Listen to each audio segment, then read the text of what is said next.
Olá, seja muito bem-vindo, muito bem-vinda. Eu sou Vanessa Luz e estamos aqui dando sequência à leitura de Comunicação Não Violenta,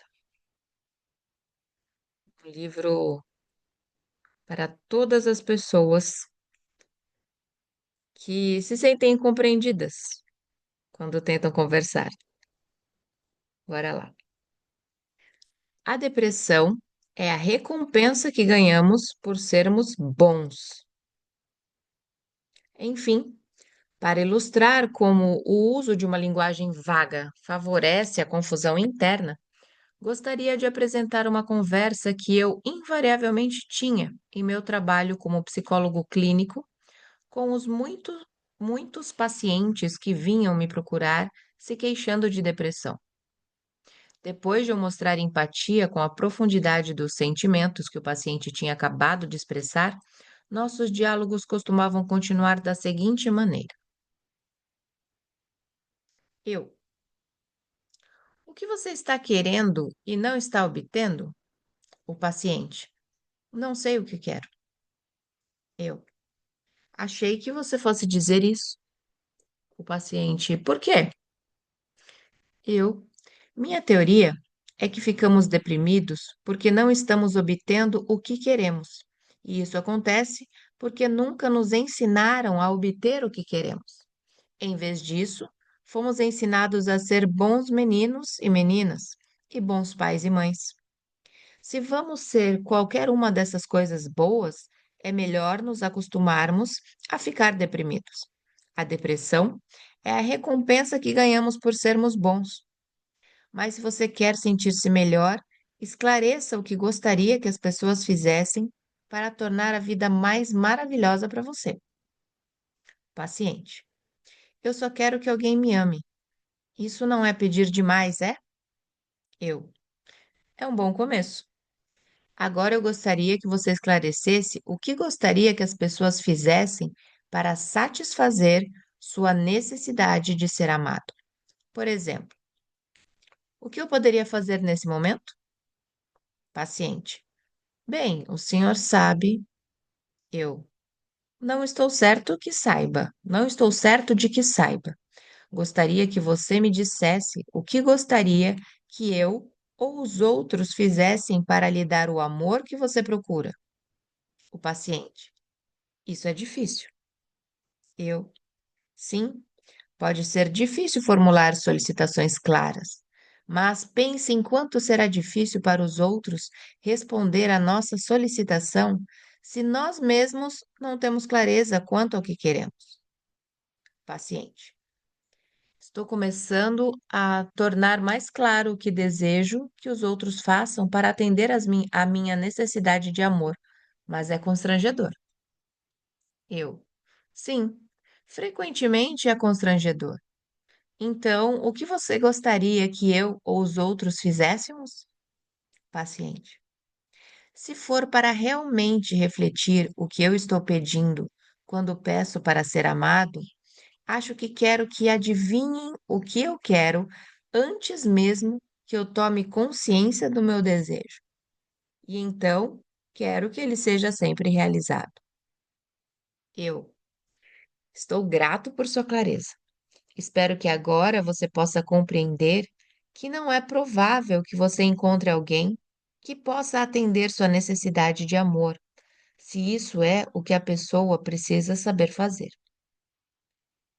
Muitas vezes, meus clientes puderam ver como a falta de consciência sobre o que desejavam dos outros havia contribuído significativamente para as suas frustrações e depressão. Fazendo pedidos conscientemente. Às vezes, podemos ser capazes de formular um pedido claro sem colocá-lo em palavras. Suponha que você esteja na cozinha e sua irmã, que está assistindo à televisão na sala, grite: Estou com sede. Nesse caso, talvez seja óbvio que ela está pedindo que você lhe traga um copo de água da cozinha. Você pode não ficar claro para o ouvinte o que queremos que ele faça quando simplesmente expressamos nossos sentimentos. Entretanto, em outras ocasiões, podemos expressar nosso desconforto e presumir erroneamente que o ouvinte compreendeu nosso pedido subjacente. Por exemplo, uma mulher poderia dizer ao marido: Estou aborrecida porque você se esqueceu da manteiga e das cebolas que lhe pedi que comprasse para o jantar. Embora para ela possa parecer óbvio que ela está pedindo para ele voltar à loja, o marido pode pensar que suas palavras foram ditas apenas para ele sentir-se culpado. É comum não termos consciência do que estamos pedindo. É ainda mais comum que, ao falar simplesmente, não tenhamos consciência do que estamos pedindo quando falamos. Conversamos com os outros ou falamos a eles sem saber como estabelecer um diálogo em conjunto com eles. Jogamos palavras e usamos a presença dos outros como se fossem uma cesta de lixo. Nessas situações, o ouvinte, incapaz de discernir uma solicitação clara nas palavras de quem fala, pode sentir o tipo de desconforto ilustrado no caso a seguir. Eu estava sentado em frente a um casal no trenzinho que leva os passageiros a seus respectivos terminais no aeroporto de Dallas-Fort Worth.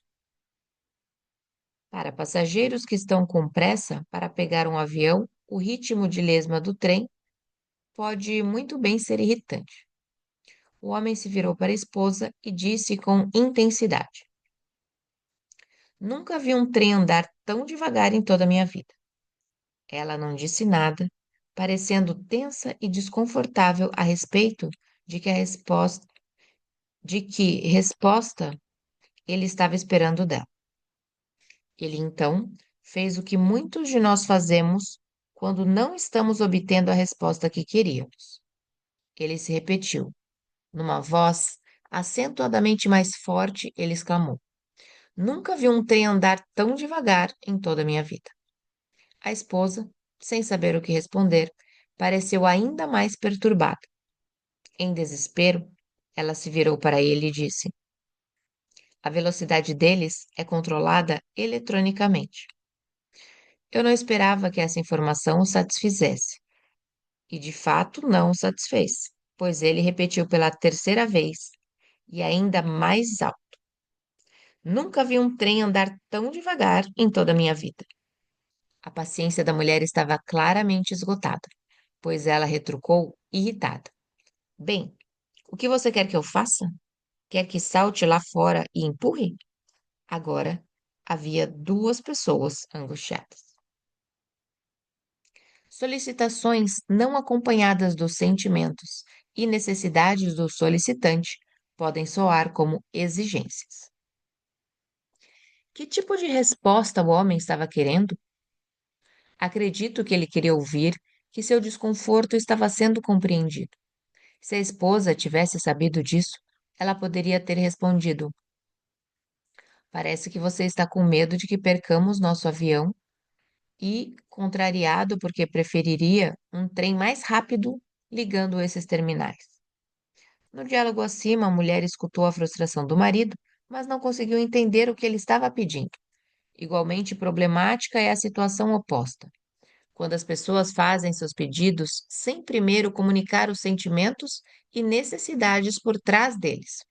E isso é especialmente verdadeiro quando o pedido assume a forma de uma pergunta: Por que você não vai cortar o cabelo? Essa pergunta pode facilmente ser entendida pelos jovens como uma exigência ou um ataque, a menos que os pais se lembrem de primeiro revelar seus próprios sentimentos e necessidades. Estamos preocupados porque seu cabelo está ficando tão comprido que pode impedir você de ver as coisas, especialmente quando está em sua bicicleta. Que tal cortá-lo? Quanto mais claros formos a respeito do que queremos obter, mais provável será que o consigamos. Entretanto, é mais comum que as pessoas conversem sem estar conscientes do que estão pedindo. Não estou pedindo nada, elas podem observar. Apenas tive vontade de dizer isso. Acredito que sempre que dizemos algo a outra pessoa, estamos pedindo alguma coisa em troca. Pode ser simplesmente uma conexão de empatia. Um reconhecimento verbal ou não verbal, como no caso do homem no trem, de que nossas palavras foram compreendidas. Ou podemos estar pedindo honestidade. Desejamos saber qual é a reação honesta do ouvinte a nossas palavras. Ou ainda podemos estar pedindo uma ação que satisfaça as nossas necessidades. Quanto mais claros formos a respeito do que queremos da outra pessoa, mais provável será que nossas necessidades sejam atendidas. Pedindo um retorno. Para ter clareza de que a mensagem que enviamos é a mesma que foi recebida, podemos pedir ao ouvinte que a repita para nós. Como sabemos, a mensagem que enviamos nem sempre é a mensagem que é recebida. Geralmente dependemos de pistas verbais para determinar se nossa mensagem foi compreendida da maneira que queríamos. Mas, se não temos certeza de que foi recebida como pretendíamos, precisamos ter uma maneira de solicitar claramente uma resposta que nos diga como a mensagem foi ouvida, de modo que corrija qualquer mal-entendido. Em algumas ocasiões, basta uma simples pergunta como: está claro? Em outras, para nos sentirmos confiantes de que fomos realmente compreendidos, precisamos de mais do que um sim, eu entendi. Nessas ocasiões, podemos pedir aos outros para nos repetirem em suas próprias palavras o que eles nos ouviram dizer.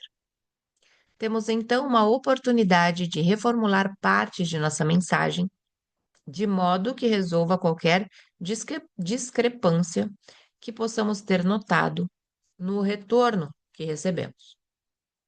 Por exemplo, uma professora se aproxima de um aluno e diz: Pedro, fiquei preocupada quando dei uma olhada em meu diário de classe ontem. Quero ter certeza de que você sabe dos trabalhos de casa dos quais dei falta. Você pode passar em minha sala depois da aula? Pedro resmunga. Ok, eu sei. E então vira as costas, deixando a professora sem saber se sua mensagem foi recebida com precisão. Então ela pergunta: Você poderia repetir o que eu acabei de dizer? Pedro então responde: A senhora disse que tenho de perder o futebol e ficar depois da aula porque a senhora não gostou do meu dever de casa. Tendo confirmado as suas suspeitas de que Pedro não ouviu a mensagem que ela queria transmitir, a professora tenta colocá-la, mas toma cuidado com sua próxima observação. Expresse apreciação quando o ouvinte tenta atender o seu pedido de repetição. Uma afirmativa como você não me ouviu direito, não foi isso o que eu disse, ou você está me interpretando mal, pode facilmente fazer Pedro pensar que está sendo repreendido. Já que a professora percebe que Pedro respondeu sinceramente ao pedido de retorno, ela pode dizer: Muito obrigada por me dizer o que você escutou, mas vejo que não consegui ser tão clara quanto gostaria. Então, deixe-me tentar de novo. Demonstre empatia com o ouvinte que não queira atender seu pedido. Quando começamos a pedir aos outros para repetir o que nos ouviram dizer, isso pode parecer esquisito, porque tais pedidos raramente são feitos.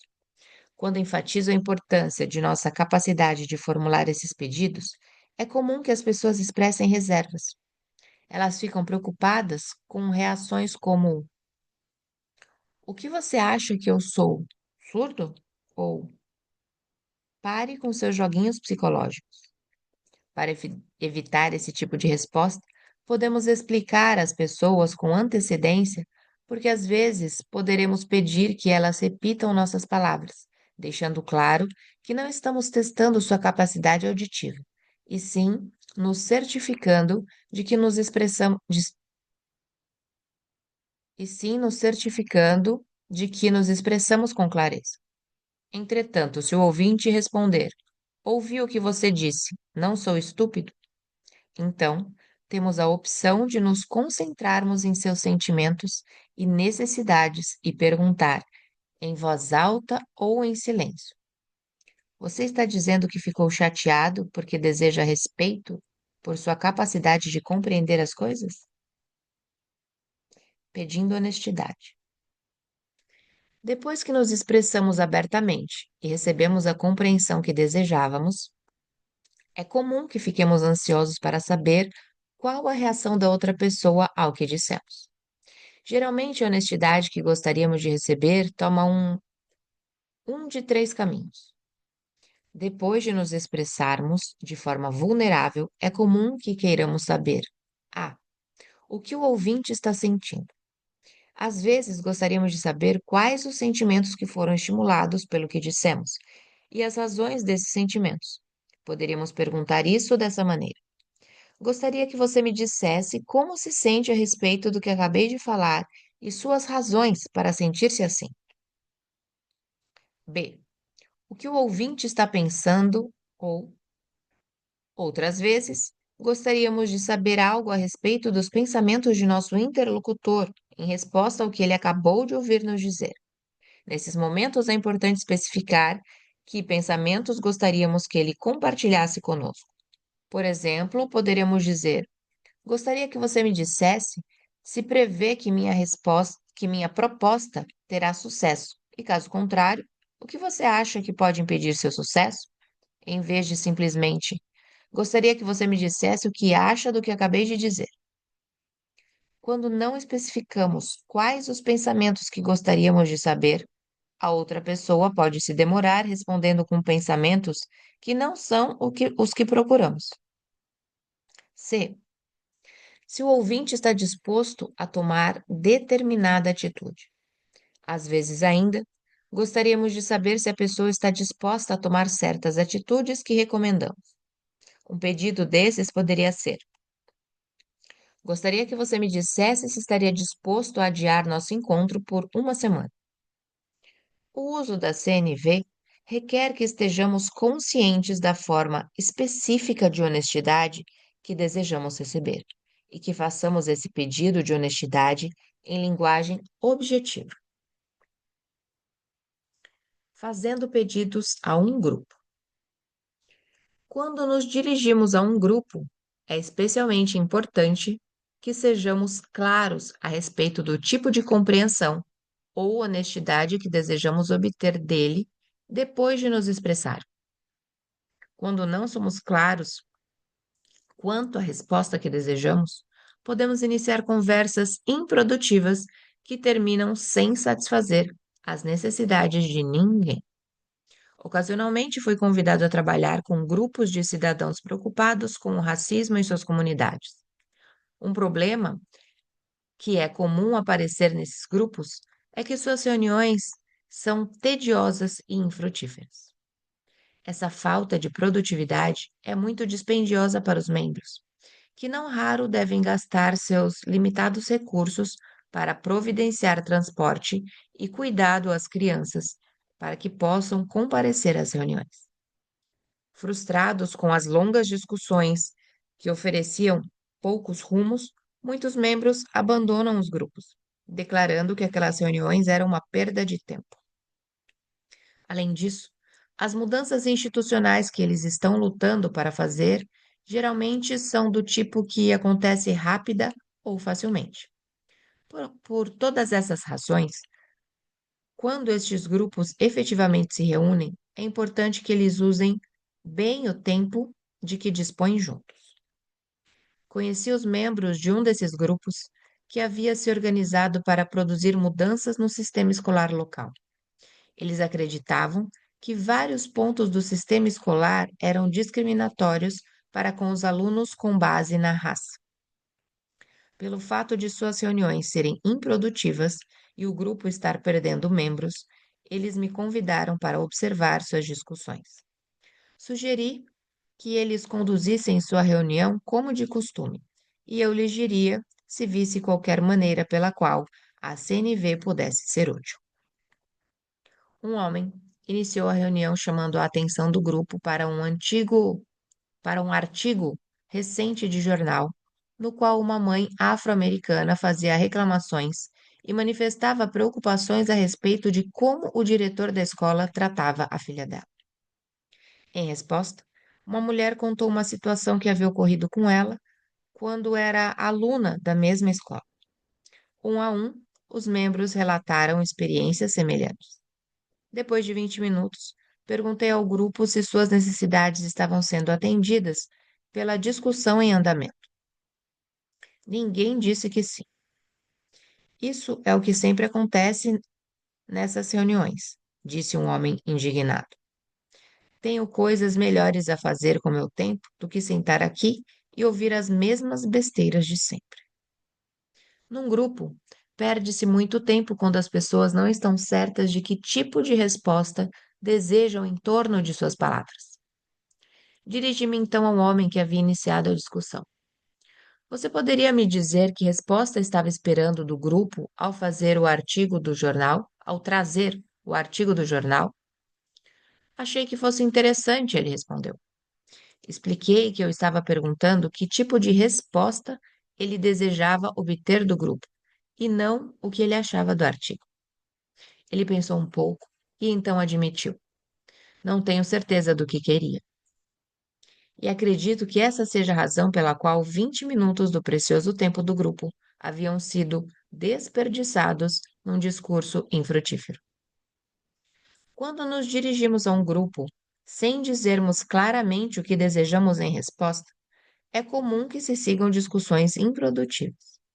Entretanto, se apenas um membro do grupo tiver consciência da importância de se solicitar claramente a resposta desejada, essa pessoa pode estender sua consciência para todo o grupo.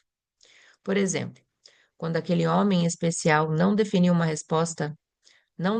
que resposta desejava, um membro do grupo poderia ter dito: Estou confuso sobre como você deseja que respondamos à sua história. Você estaria disposto a trazer qual resposta deseja de nós? Intervenções como essa podem evitar o desperdício do precioso tempo do grupo. As conversas frequentemente se arrastam indefinidamente, sem satisfazer as necessidades de ninguém, porque não está claro se quem iniciou a conversa obteve ou não o que queria. Na Índia, quando as pessoas recebem a resposta que desejavam em conversas que elas mesmas iniciaram, elas dizem bas. Isso significa: você não precisa dizer mais nada. Estou satisfeito e já estou pronto para passar a outro assunto. Embora não tenhamos uma palavra como essa em nosso idioma, ainda podemos nos beneficiar de desenvolver e promover a consciência do BAS em todas as nossas interações. Pedidos versus exigências. Quando outra pessoa ouve de nós uma exigência, ela vê duas opções: submeter-se ou rebelar-se. Pedidos são recebidos como exigências quando os outros acreditam que serão culpados ou punidos se não os atenderem. Quando as pessoas nos ouvem trazer, quando as pessoas nos ouvem fazer uma exigência, elas enxergam apenas duas opções: submissão ou rebelião. Em ambos os casos, a pessoa que faz o pedido é percebida como coercitiva e a capacidade do ouvinte de responder compassivamente ao pedido é diminuída. Como saber se é uma exigência ou um pedido? Observe o que quem pediu fará se a solicitação não for atendida. Quanto mais tivermos culpado, punido ou acusado os outros quando não atenderem a nossas solicitações no passado, maior será a probabilidade de que nossos pedidos sejam agora entendidos como exigências. Também pagamos pelo uso dessas táticas pelos outros. Quanto mais as pessoas que fazem parte da nossa vida tiverem sido acusadas, punidas ou forçadas a sentirem-se culpadas por não fazerem o que os outros pediram, mais provavelmente elas levarão essa bagagem a todo o relacionamento posterior e ouvirão em cada solicitação uma exigência. Ficamos por aqui na leitura de hoje e amanhã daremos sequência a esse novo diálogo. Eu sou Vanessa Luz e se você está aqui acompanhando essa leitura pelo primeiro dia, seja muito bem-vindo. Aproveite e já se inscreva no canal, deixe seu like e nos comentários peça a playlist completa para que você possa acompanhar desde o primeiro dia. Na descrição desse vídeo, você encontrará uma frase de reflexão. Um beijo no seu coração e até a próxima leitura.